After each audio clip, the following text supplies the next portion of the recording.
The Signal Oil Program, The Whistler.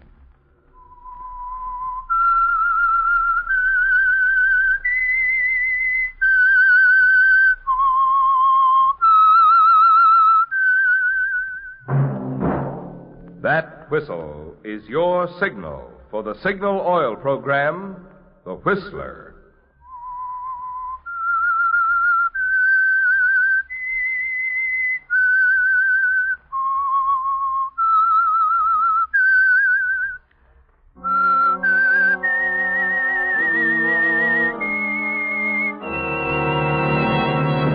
I am the Whistler, and I know many things, for I walk by night. I know many strange tales hidden in the hearts of men and women who have stepped into the shadows. Yes, I know the nameless terrors of which they dare not speak. Yes, friends, it's time for the Signal Oil Program, The Whistler, rated tops in popularity for a longer period of time than any other West Coast program in radio history. And Signal gasoline is tops, too, tops in quality. It takes extra quality, you know, to give you extra mileage. And Signal is the famous Go Farther gasoline. So look for the Signal circle sign in yellow and black that identifies friendly dealer-owned Signal stations from Canada to Mexico. And now the Whistler's strange story, The Dark Room.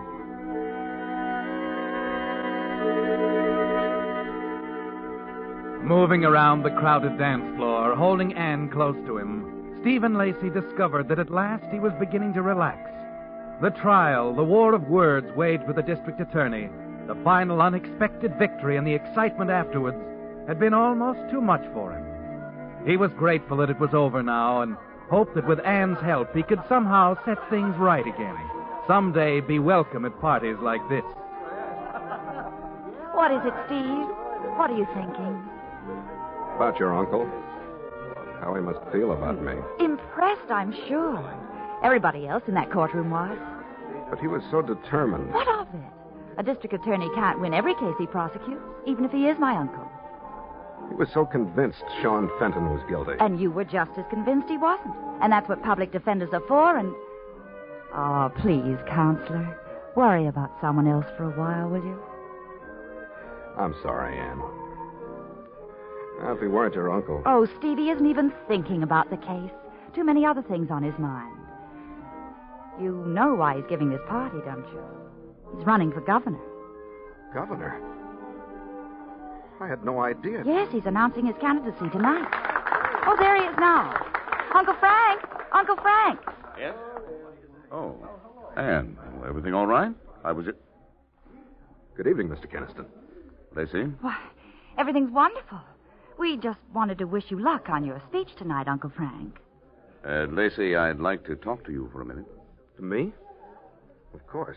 Excuse us a minute, Anne. Do I? Oh, all right. Please don't be too long. We'll go out on the terrace. Won't be interrupted. Nice night. Yeah. I'm sorry about today, Mr. Keniston. But I argued that case the way I saw it. And very neatly, too. I think you proved to the jury that Sean Fenton was quite innocent. You mean I didn't prove it to you? Yes, you did. Oh. Then that's what you want to tell me, that it's all over. No, Lacey. It's just beginning. I'm far from through with Sean Fenton. What?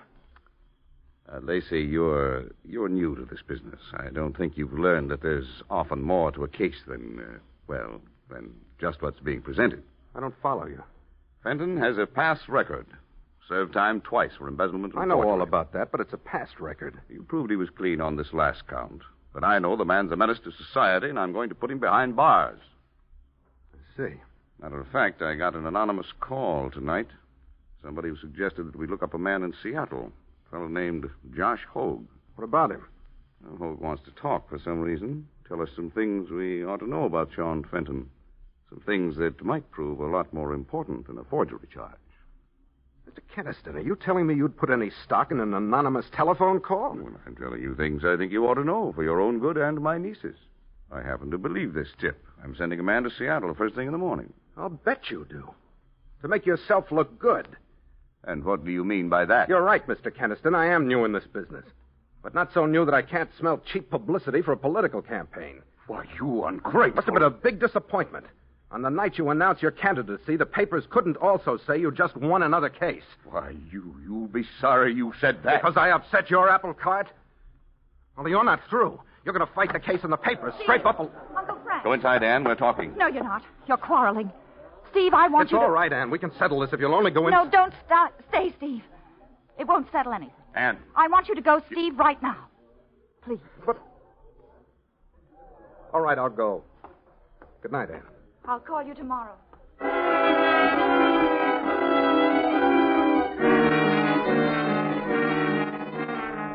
You're trembling as you grab up your coat and leave the house, aren't you, Steve? Shaking and upset as you enter a bar a few blocks away.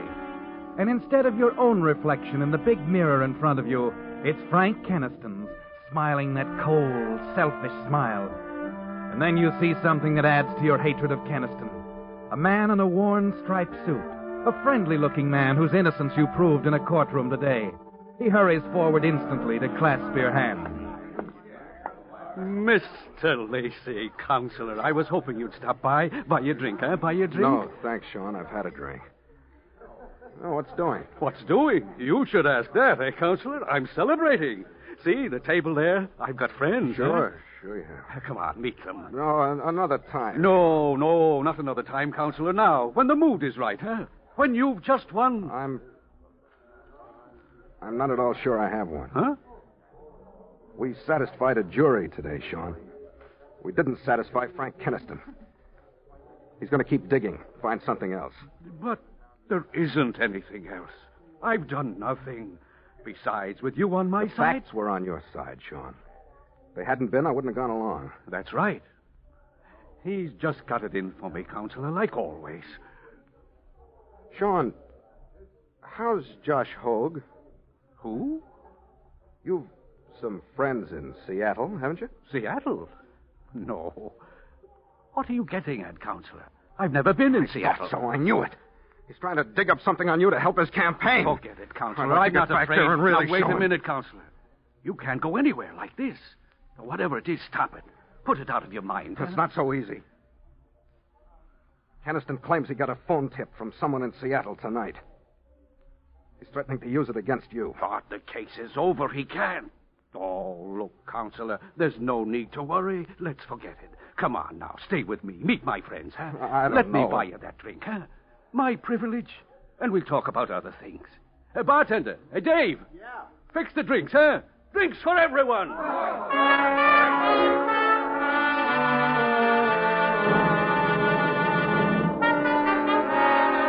Come on, Counselor, drink up.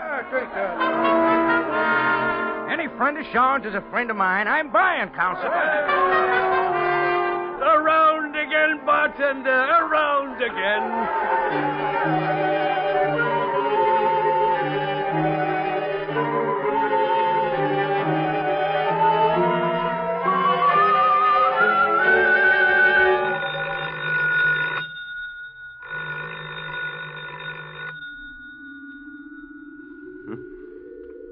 Oh. I thought I heard the phone. Where? I'm home. How did I get home?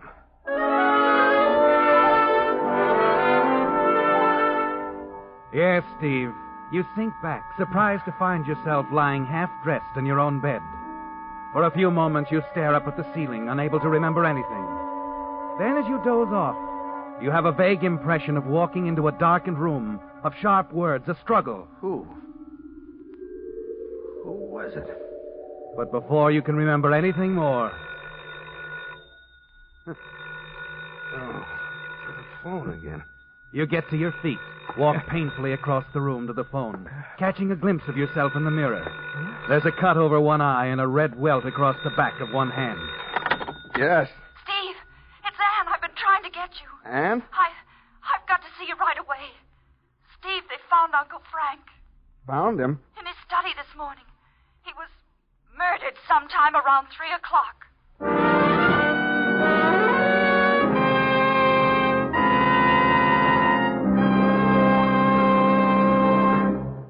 prologue of The Dark Room, the Signal Oil Company is bringing you another strange story by The Whistler. But first, friends, a question. What gasoline is known as the Go Farther gasoline? Well, if you've lived out west any length of time, you know that Signal is known from Canada to Mexico as the Go Farther gasoline. Now, naturally, we're mighty proud of Signal's famous mileage. But even more so, we're proud of the extra efficiency Signal gasoline gets from your motor, which makes such mileage possible. For when your motor runs more efficiently, you also enjoy quicker starting, faster pickup, and smoother knock-free power, the things which make driving more fun. That's why folks who want superior performance, as well as those who insist on mileage, are both switching to Signal. They've discovered that to get the tops in gasoline quality, there are just two things to remember. One, in gasoline, it takes extra quality to go farther. And two, Signal is the famous Go Farther gasoline. And now, back to the Whistler.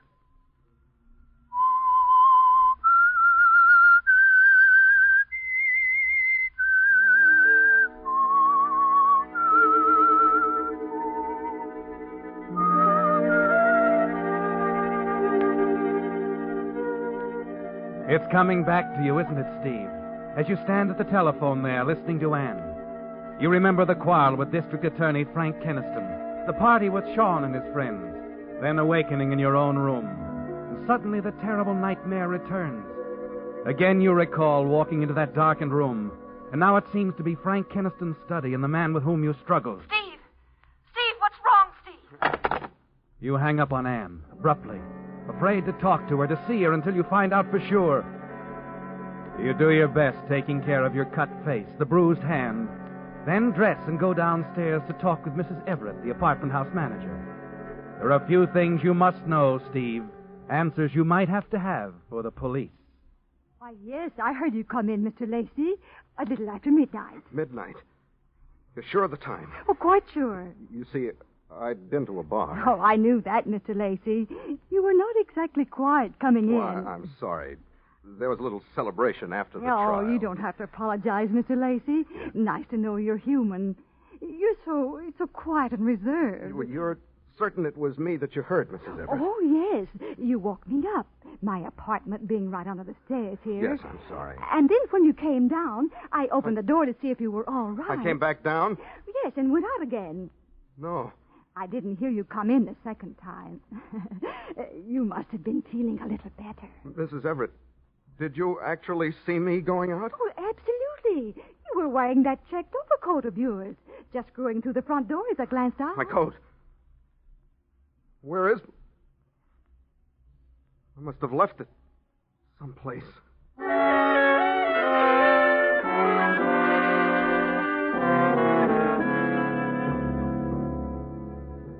Sorry, Mr. Lacey, your coat's just not here. Like I said, I'm pretty sure you were wearing it when you left. And I didn't come back. No, I was on duty right up till closing time. Look, Dave, you remember I was with some people, Mr. Fenton and some friends of his. Yeah, I remember. They had quite a party. I wanted you to go with them, but you left. Said there was something you had to attend to. Did I mention what it was, Dave, or where I had to go? What's on your mind, Mr. Lacey? Oh, nothing, really. I've had a few too many. Just wondered if I got out of line or anything. Why don't you forget it, Mr. Lacey? Forget it? You know, I've been in this business a long time. Sometimes when I'm standing back here polishing glasses and filling them, I see and hear quite a few things I shouldn't. Oh? I always make it a habit to forget them. Okay, Dave. Well, sure is a nice day today, Mr. Lacey.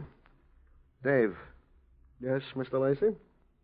Did you know either one of those guys we were drinking with? Remember the big guy? Vaguely. Runs a pool hall over on 17th Street. Name's Al something or other. He's always around. Thanks, Dave. Mr. Lacey. Yeah? Leave me out of it. You remembered meeting him. Okay. I remembered meeting him. By the way, what do you want to see him about? As you said, nice day today, isn't it?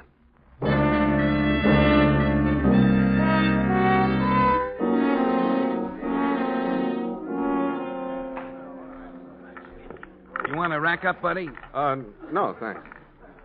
Al around? You got business with him? Yeah, we're old friends. You see him around? That's him. Back there, isn't it? Last table? Yeah. Al, somebody wants to see you. Send it back. Go ahead, buddy.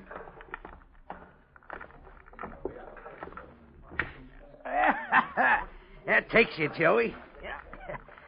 Hey, what can I do? Oh. Well, how you feeling this morning? I'm all right, Al. Talk to you a minute? Well, ain't we talking? Oh. Hey, Joey, get lost, huh? Business. Okay. Okay. Al, I don't know you very well, but I'm a good friend of Sean Fenton's, and I couldn't reach him. Oh, you want Sean? Hey, he'll be back. Probably buying some stuff. He's going to take a vacation. Hey, a friend of mine's getting his ticket. Oh, I don't have to talk to him particularly. Maybe you can help. Well, sure. I'm a little mixed up about last night, Al. If anyone was to ask just when I left you guys... You want us to say you didn't leave us, that it? No, I was only trying to find out... We'll say it. That settle your problem? No, Al, you misunderstand. Oh, that's so? Well, straighten me out, pal. Straighten me out. Maybe you can straighten me out. Did I say anything about where I was going when I left you? Listen, pal, I had a few myself, you know. You were sort of belligerent-like. But if you said anything, well, I'll see that none of us mentions it. That what you want? Oh, thanks, Al, but no, that won't settle anything for me. I'm sorry. Look, will you have Sean get in touch with me at my apartment? Here's a card. My number's on it. Oh, sure thing. Got your number now. Hey, Counselor? Yeah, Al. Guess you have.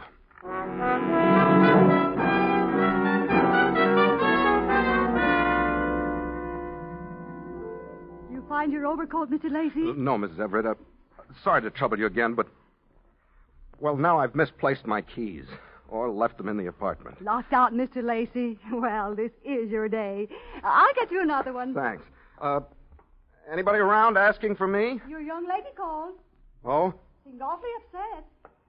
There you are. She tried your number, then she rang me. She wanted you to call her back as soon as you got in. Yeah, well, thanks, I will. Say, is she related to the attorney Kinston? You know, the one Yes, who was... that's his niece. Oh, poor thing. And no wonder. I was just reading about it. Horrible, the things that happened well, to these thanks girls. for the key, Mrs. Everett. I'll return it as soon as I find mine. Oh, and one more thing. I almost forgot. A package came for you. Package? Yes, it's right here. You know, come to think of it, perhaps this is your overcoat. Someone could have found it and mailed it. It's probably a suit I ordered. Mrs. Everett, do you mind if I use your phone a moment? Oh, not at all. Go right ahead. If you'll excuse me, I left my eye in the Yes, car. of course. Thank you.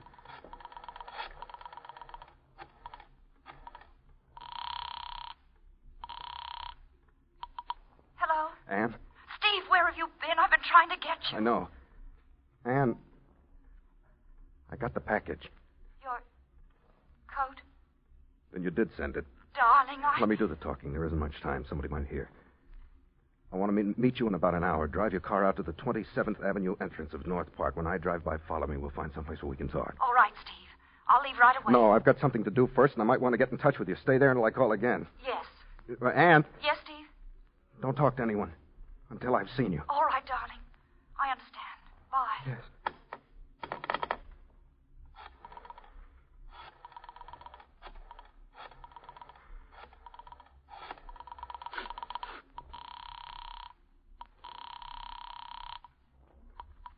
Fairview Hotel. Has Sean Fenton come in yet?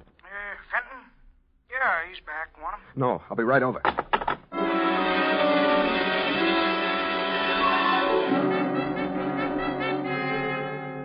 Wait a minute, Counselor. I don't think I get you right. I'd do anything to help you. I want a but- passport, Sean. Personal papers. Anything I might need. But you asking me to do a forgery job? That's what I'm asking. But I... Oh. I get it. Huh? You're not sure about me. You're putting me to the test, eh? Well, you've got nothing to worry about. No. No more of that for me. Sean. No, I won't go back on my word to you, Counselor. You're talking to an honest man. Sean. Yes, This isn't anything like that. This has to be done. I'm in a jam. You, Counselor. I read in the papers. Never mind what you read in the papers. I need those passports. You once told me, Counselor, it does no good to I'll run. decide the points of law. Will you do what I ask? All right, Counselor. I'll get a name from the old death notices at the library. You'll need some photographs. All right, I'll get them. Old prints, not too clear. Okay. Not a word to anybody, Sean. Would I dare say anything? No. When can you have the passports ready? Tonight, 10 o'clock maybe. All right, I'll call you. Oh, one more thing. What? Where are you going on this trip? South America. There's a boat leaving at midnight. It's a bad idea, Counselor. Bad idea. But I'll do it for you.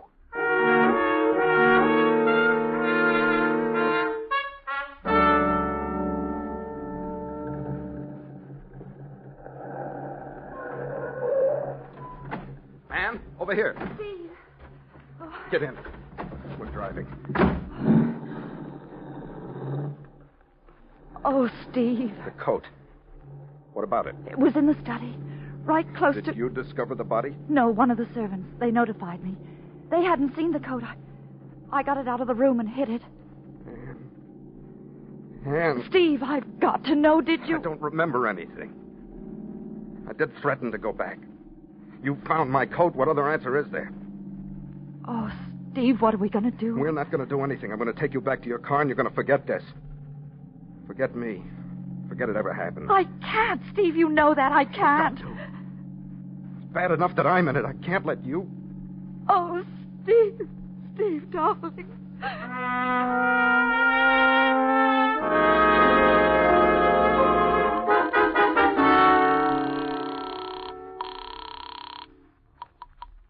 Hello? It's Steve, Sean. Oh, yes, Counselor. The passports. You got them ready? Yes, everything you need. Can you bring them over? Counselor, are you sure about this? Is it the only way? Yes, Sean.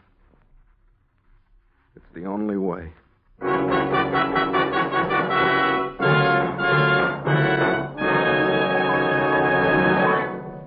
The Whistler will return in just a moment with a strange ending to tonight's story. Meantime, here's another reminder about the free safety service which signal dealers are featuring this month. I'm referring to the checkup without charge of your fan belt and radiator hose. You know, of course, the importance of a sound, properly adjusted fan belt. It keeps your cooling system operating efficiently and helps keep your battery up. Also, I don't have to warn you of the hazards of a leaky or weakened radiator hose. Yet it's a fact. Most people never give a thought to these two little items until they fail completely and more serious trouble develops. That's why signal service stations are offering this free checkup. As independent businessmen with a personal interest in keeping your goodwill, you'll find that signal dealers make a habit of going out of their way to give you little extra services like this. If you're not already a signal customer, a good way to see for yourself what I mean is to stop by your neighborhood signal service station this week and ask for this free fan belt and radiator hose checkup. And now, back to the Whistler.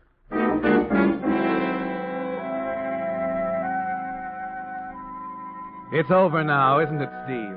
The wondering, the waiting, the agony of doubt that began with that nightmare of a struggle in a darkened room. You're certain now that you did go back and kill the district attorney, Frank Keniston. And though you've advised 100 clients against it, running away seems to be the only answer. Then as you wait for Sean Fenton to bring your forged passports, another terrible thought strikes you. Fenton is a witness, the only one who can link you with all that's happened. Your hand trembles as you reach into the desk drawer for your automatic, and then you reach up quickly and switch out the light.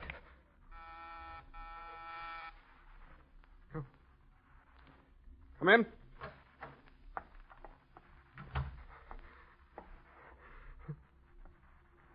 I can't do it.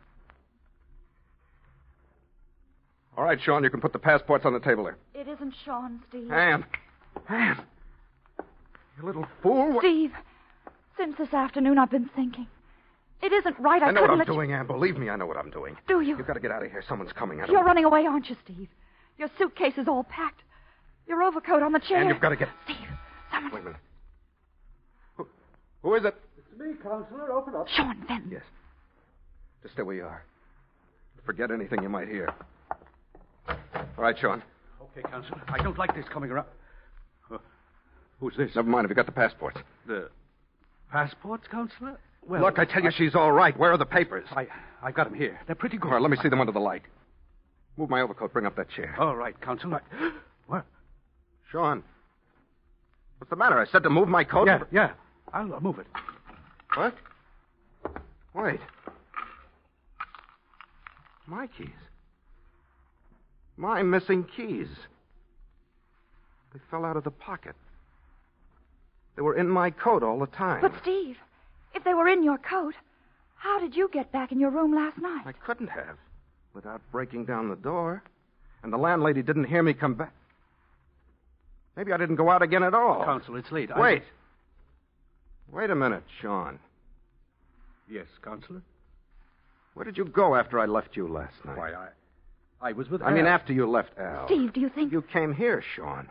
Followed me home. You knocked me out and took my overcoat. It was you the landlady saw going out the door, not me. But would I steal your coat? Yes, you would. If you wanted to frame me. You knew I'd argued with Keniston. It was a perfect setup for a frame, wasn't it? You purposely left my coat in Keniston's study when you went back there to kill him. Steve! No, Counselor, you got me wrong. You won my case for me. I had no reason. You had every reason. That phone call from Seattle about Josh Hogue, it meant something, didn't it? You silenced Keniston before he could start an investigation, and after you had me out of the way, you were probably going after Hogue. What was it up there in Seattle, Sean? Another murder? No, I don't know anything about this Hogue. You're turning on me, Counselor, just like Kenneth. Steve, shall I get... No, I'll get it.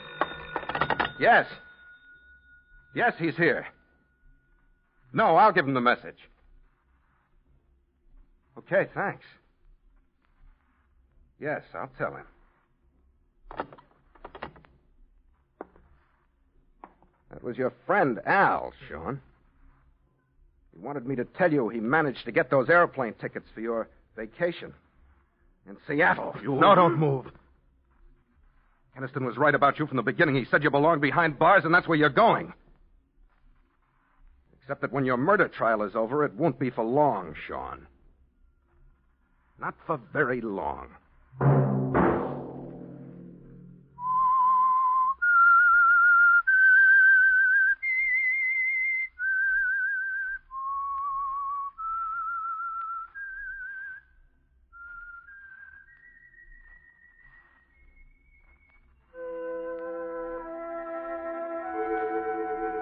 Let that whistle be your signal for the Signal Oil program, The Whistler, each Wednesday night at this same time, brought to you by the Signal Oil Company, marketers of Signal gasoline and motor oil and fine quality automotive accessories. Signal has asked me to remind you, to get the most driving pleasure, drive at sensible speeds, be courteous, and obey traffic regulations. It may save a life, possibly your own.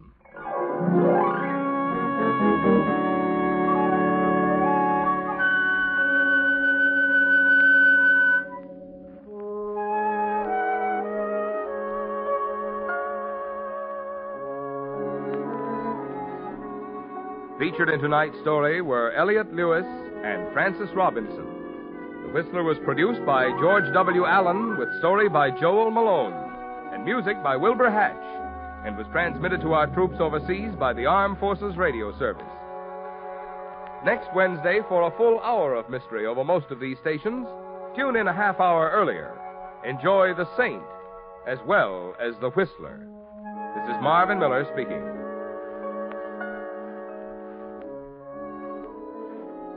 This is CBS, the Columbia Broadcasting System.